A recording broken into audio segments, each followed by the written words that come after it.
Hey guys, welcome back. Bolt Spider here. And now, since it's the start of a brand new month, we're on June 1st. We are 1 month away from the next ban list for Yu-Gi-Oh!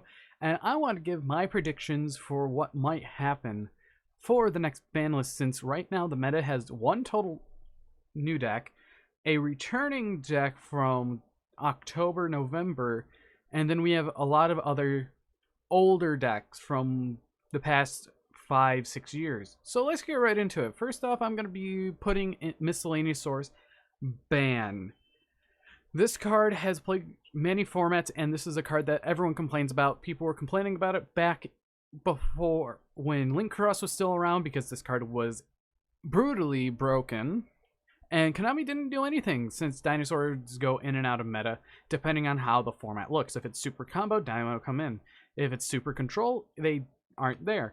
But since we're in a hybrid format of combo and control, they are there.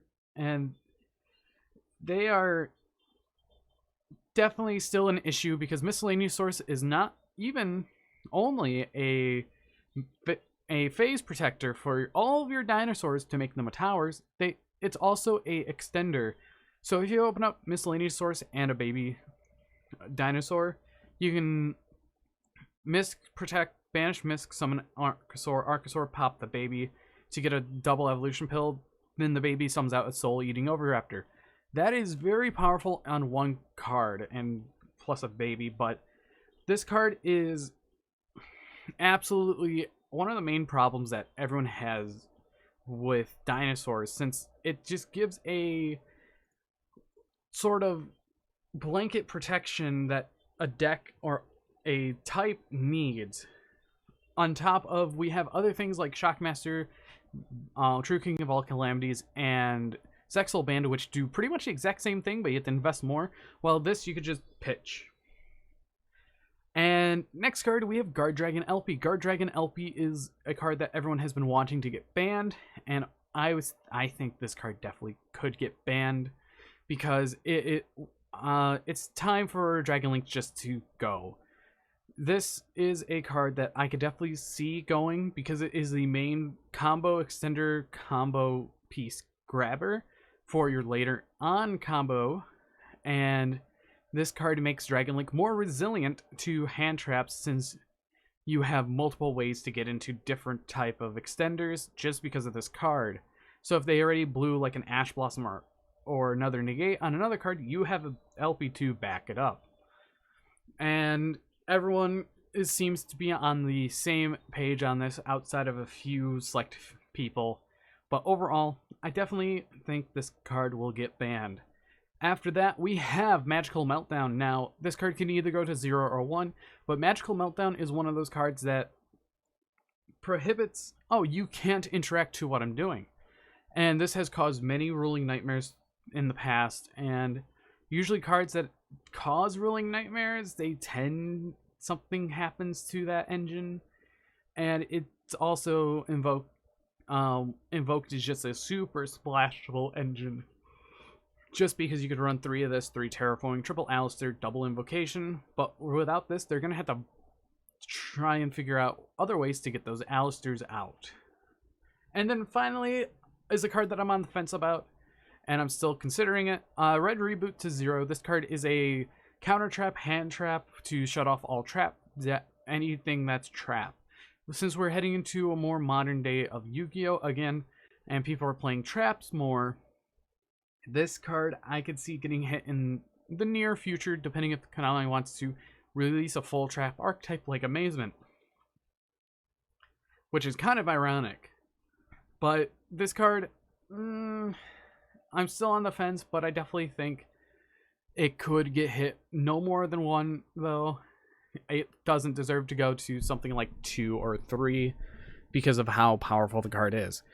And those are my bans for this list. So let's get to the limits. First off, we have 1 Jet Synchron.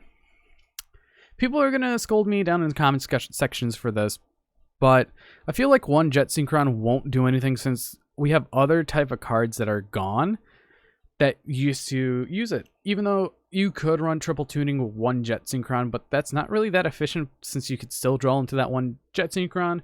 Link crosses band, so you can't really easily go up into a Metal Marcher. Sure, this goes up into an Auroradon or a free Link 4, but it's how much you have to use just to actually use it. Putting it to 1 limits the options of what a deck can do. Sure, Elvelin could run it, but if we look at tuning real quick, it hasn't done anything ever since Jet Synchron got banned, and it adds from deck to hand, not from deck or graveyard to hand, so that's a good upside. But Jet Synchron, I feel like it could be peeled off to 1. Next, we have Blaster Dragon Ruler Inferno is the next Dragon Ruler that could come off the list, because this card is the worst Dragon Ruler of the bunch. By discarding this card in a fire, you get to target a card on the field, destroy it. Today's day and age, we have a lot of things that don't like being targeted, or they do something when destroyed. Back then, there wasn't really much outside of a couple things, maybe like an artifact or two, but I would say that Blaster's past his prime, and you can go back to 1 and have Dragon Rulers have 2 of their big boss monsters, and it's not still going to do anything. Sure, they can put it in some stuff like Dragon Link or Dragoonity, but it doesn't mesh well with how Dragoonity is, since Dragoonity is wind. And Dragon Link, I guess they can use another extender, even though that they don't use Tempest already. After that, I have a couple hits towards Prank Kids, because I feel like they might be an issue in the future. Like, since they're getting meta potential, and they've been topping here and there, but I don't feel like it's going to happen in this list, but could happen in a future list. I'm putting Prank Kids Doodle Doo, or Dodo Doodoo, to 1, because this is a card that they always run 2 of, sometimes 3, depending on how the person is. And this grinds your whole entire combo out, and you get to add a Prank Kid spell, a trap card from your deck to your hand. Then you contribute this, target 2 Prank Kid cards with different names except Link monsters, and they go back to your hand, so you get your Prank Kid Pandemonium, another Prank Kid monster back to your hand, and this is kind of just a little scuffed on this hit. Next to something like Prank Kid Pranks to 1. Discard 1 Prank Kid card, summon out a Prank Kid token. This triggers all your Prank Kid monsters, but it cannot be tributed, but you could still use it as a link material for something. So if you open up this and a Prank Kid monster, you pretty much have your full entire combo. Also, this is a Dugout Emerald type card, and it can shuffle back any Prank Kid card except itself to the deck. So it's more on the lines of a free extender on top of a draw 1 later in the turn. So these are the 2 Prank Kid cards I definitely think are worth hitting, since they both give so much advantage back to you. And getting rid of the Doodle Doo to 1 can definitely hurt how consistent their combo is, where they have to do other things first, then they have to go into the Doodle. Next, I'm still advocating this Spellbook of Judgment to 1. Spellbooks definitely need the power with how they are. They are a slow grinding deck that actually, they just don't really do well against modern day combo. Because when we look at it, they can't get over something like a Borreload Savage Dragon or Zeus, just with what they have. This card, sure, it can let them add up to 4 Spellbook spell cards from your deck to your hand, but you cannot copy with Spellbook of the Masters. You have to get it back with Spellbook of Eternity once you banish it off of Fate, and then it is the most primary candidate that will get ashed or negated in some shape or form. And sure, it does summon a Jowgen, but nowadays Jowgen isn't that powerful, even though it says, oh, neither player could special summon, but we could just attack over it, since every single deck can attack over the card.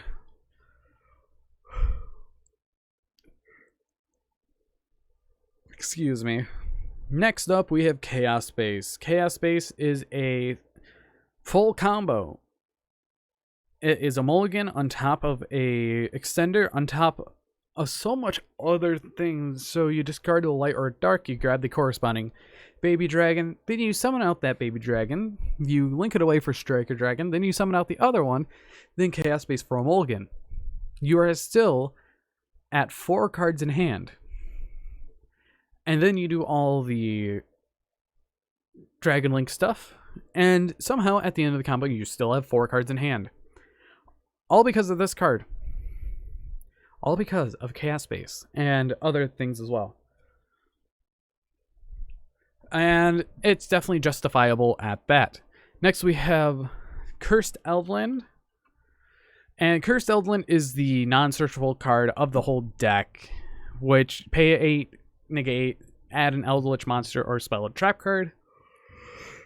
Oh my lord.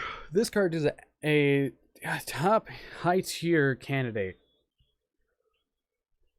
for getting hit, along because it gets your missing piece no matter what you do. You can discard Eldritch and another card to pop this to get another card in your graveyard. So most of the time you're going to have Sanguine, Conquistador, Hakero if you open up Elvelin and another card. So that's pretty good. Next, I'm really in the mood to hitting search cards because the next 2 cards are search cards. Fire Formation Tenki, hitting this down to 1 hurts Zodiac, and it also hurts Tri-Brigade in some way, shape, or form because you're running less copies of certain monsters. Like each Zodiac monster has 4 copies. Tri-Brigade Fractal, you have 6 copies. So hitting the card that searches it without directly hitting the deck for Tri-Brigade is good. And I feel like that's what they're going to do. And then finally Fossil Dig, because dinosaurs don't need a Rhoda for level 6 or lower dinosaur monsters, which is mostly all the powerful ones. And if we look at Reinforcements of the Army, it's a level 4 or lower searcher, but this searches level 6 or lower, so it has a wider span. So I feel like Fossil Dig is definitely going to get hit. Now on to the semi-limits. We have Dangerous Tsuchinoko. Dangerous Tsuchinoko is the most fair of the 3 dangers, where no matter what, it's always going to be him coming out. You discard him, summon. Oh, you hit another card, you summon him. No matter what, it's going to be the exact same thing. He's always going to be that 1-for-1 that doesn't deck thin by searching or summoning from deck. He can definitely help out the whole entire archetype for the Audaudics because of what he does. He's just there. You discard him off the Snake Ring, you get a free card, which is nice. So you can activate your Nunu or you can tribute it for Curse later on. But even though it's a level 3 access decks don't really do much anymore because of all that got hit through them. And I feel like Tsuchinoko's time to come back. Same with Speedroid Terratop. This is a card that doesn't take up your normal summon, but on the horizon with the new Speedroid support, I could definitely see it going to either 2 or 3. And if they ever become meta, this is a card that you would hit because more Terratops you get, more consistent the deck becomes. It's one of those trade-offs because you have more Terratops to what else you want. So having this at multiples will help the deck more, while it also gives fuel to other decks like Phantom Knights, Burning Abyss, or any other rank 3 deck. And I really enjoy that aspect because this card is powerful, but nowadays it can definitely do something, but it doesn't do enough anymore. Since we don't have things like MX Saber Invoker, sure, you can get a free Gossip Shadow, or maybe a free virtual world monster. I had to think about that for a little bit. So it's one of those cards like, oh, it helps a lot of other decks, but it also helps its own archetype. And then finally we have Nadir Servant to 2. I don't want to fully limit this card because I'm already hitting Magical Meltdown, but hitting this card to 2 definitely makes you see it less since it's the unsearchable target for the deck. If you look, this is not searchable, this is not searchable, not searchable, not searchable. Well, technically searchable, but you don't run it. The card that searches it. I'm just hitting all the non-searchable power spells that each archetype pretty much have, each deck can run, because that's one of the main problems of making things splashable. Like one day we could have a format where you can run 3 Fossil Dig with 1 Misc and an Archosaur and that small dino package, and we could run it in anything. So that could be something. Now finally, to wrap up the Unlimits, we have Red Eyes Darkness Metal Dragon. This card has just been on here forever with the errata, and it can definitely come back once they ban LP.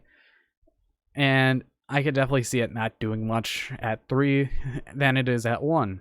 Then we have Triple Skullcrobat Joker. This card could go straight to 3. I don't really care because this is a worse Stratos. Sure, searches out Performapal, Pendulum Magician monsters, and Odd Eyes monsters, but it's not going to do anything. Pendulums are one of the worst summoning mechanics in the game now, and they still need a lot of help. Draco Face-Off, I'm surprised this didn't come off the last list. This card will do nothing. Sure, you can get a free scale or a monster on board, but remember, you have to run this card along with Draco Overlords and Draco Slayers. So you're potentially running a brick or 2. And that could help, but it could also hurt your deck more. Then the one forgotten card is Symbol of Heritage. This is a Monster Reborn type card. If there are 3 monsters with the same name in your graveyard, you select one of those monsters and you special summon it and equip it with this card. The only deck that will run this, believe it or not, is Cyber Dragon, and they don't do anything. So giving them a little something is fine, but I don't think they would run Symbol of Heritage for the main reason that there's better cards. Better cards they can run. And then finally, the 2 last Unlimits. We have Beatrice, Beatrice, Lady of the Eternal. This card, even though it's at 1, it's only being played in a couple decks right now. And overall, if this card goes to 3, Burning Abyss is going to be at full power, and they still won't do anything. No one's going to run more than 1 in decks. So that's definitely something to look out for. And then finally, we have Dugout Emerald. This, you have to put resources into to get the Shuffle 3, Draw 1. Or you can summon a non-effect monster from your graveyard. And I feel like that they're creating more non-effect monster support. So I can definitely see this coming off the list sooner or later because of how weak the card has become compared to other extra deck monsters that we have now. Emerald is a card back in the past 4 years ago, just lost in history, that I definitely feel it could just peel off to 3. But these are my thoughts on the ban list. So if you guys did enjoy, hit that like button down below. And if you want to see more, please subscribe for future content as I upload every day at 1 o'clock p.m. Eastern Standard Time. Comment down below so we can have discussions about this. But anyways, I've been Bolt Spider. See you guys in the next video, and goodbye.